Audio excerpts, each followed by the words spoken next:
गणेशोत्सवात कोकणात जाणाऱ्या चाकरमान्यांचा प्रवास सुखकर होण्यासाठी खासदार नरेश म्हस्के प्रयत्नशील असतात। यावर्षीही त्यांच्या पाठपुराव्यामुळे गणेशोत्सवानिमित्त ठाणे रेल्वे स्थानकातील आरक्षण केंद्रात कोकण रेल्वेच्या तिकिटांसाठी 2 अतिरिक्त खिडक्या सुरू होणार आहेत। खिडक्यांची संख्या वाढल्यानं गणेश भक्तांची वेळ आणि रांगेत उभं राहण्याची दमछाक कमी होणार आहे। अतिरिक्त खिडक्या वाढवल्याबद्दल खासदार नरेश म्हस्के यांचे कोकण रेल्वे प्रवासी संघटनेनं आभार मानलेत। नोकरी आणि उद्योगधंद्यानिमित्त लाखो कोकणवासीय ठाणे, मुंबई आणि उपनगरात स्थायिक झालेत। गणेशोत्सव हा कोकणवासियांचा मोठा सण। कोकणी माणूस जगाच्या कोणत्याही कानाकोपऱ्यात असू द्या, गणपतीला दरवर्षी तो गावी जातोच। गणपतीसाठी बहुसंख्य कोकणवासीय कोकण रेल्वेचा पर्याय निवडतात। कोकणवासियांसाठी गेल्या वर्षी प्रथमच 2 अतिरिक्त खिडक्या ठाणे रेल्वे स्थानकात उघडल्या होत्या।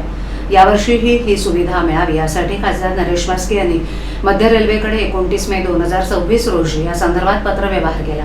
या पत्राची तातडीनं दखल घेत 10 जून रोजी मध्य रेल्वेचे अप्पर मंडल रेल प्रबंधक तरुण कुमार यांनी पत्राद्वारे 2 अतिरिक्त आरक्षण तिकीट खिडक्या ठाणे रेल्वे स्थानकात सुरू करत असल्याची माहिती दिली।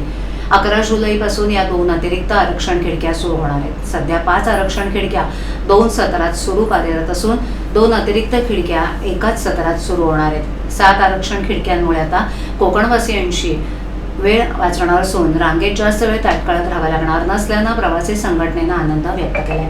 तसंच खासदार नरेश म्हस्के यांच्या मागणीवरून आरक्षण केंद्रात सीसीटीव्ही कॅमेरे बसवण्यात आले असून रेल्वे सुरक्षा दल आणि जीआरपी जवान तैनात ठेवण्यात येणार आहेत।